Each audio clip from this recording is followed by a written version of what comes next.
cabbie 6 days a week. I do it 7 if I could, but my boss says even a car needs a day of rest. Pretty funny. He's got a good sense of humor. How I got here is kind of funny too. It has to do with an old lady, a door, and a taxi. Sounds like a joke, but it's not. It's serious. Here's the story.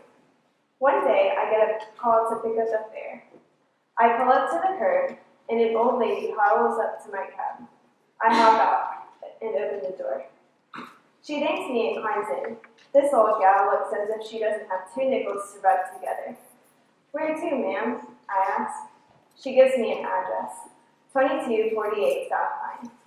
I give her a look. You sure you want to go to there, lady? That's the bad side of town. She just looks at me and smiles.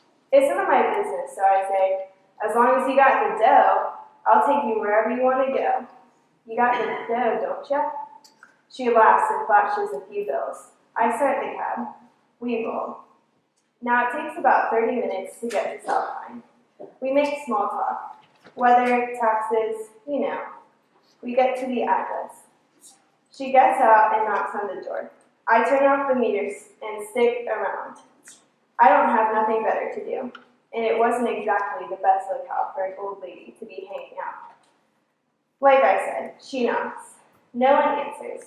She stands around for about 5 minutes waiting for the door to open. Then she gets back in the cab, and I drive her home. But this is where it gets interesting.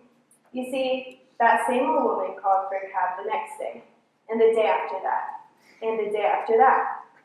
Same cabbie, same lady, same address, same door. And the same routine.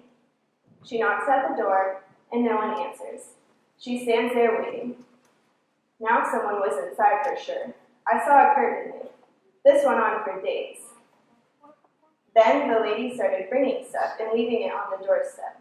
Toys, groceries, books, and clothes. Now I'm not a nosy person, but I just couldn't stand it anymore. I said to myself, what's up with this? This lady has to be burning through her Social Security check just paying for a cab fare. She must be doing it to get a pat on the back from God. That's what I was thinking. Well, the next time I pick her up, I asked her, what gives, lady? Why are you doing this? You're not getting a handshake or a thank you, and that door hasn't even cracked. She smiled and then she told me about 2248 South Line. The family that lived there was having a hard time. The father was serving time in the state pen, and the mother was raising a couple of kids by herself. Money was tight. The kids were hungry. This old lady felt that they needed a little hope. Yeah, who wouldn't want to have some hope? I could certainly use some. So I said, I still don't get it.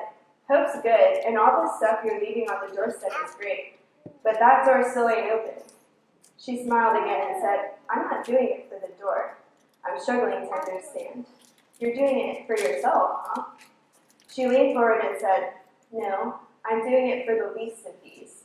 The least of who? I asked. She looked me in the eye and said, the least of these. Whoa, those words made me think. Maybe there was more than one open door here that needed to open.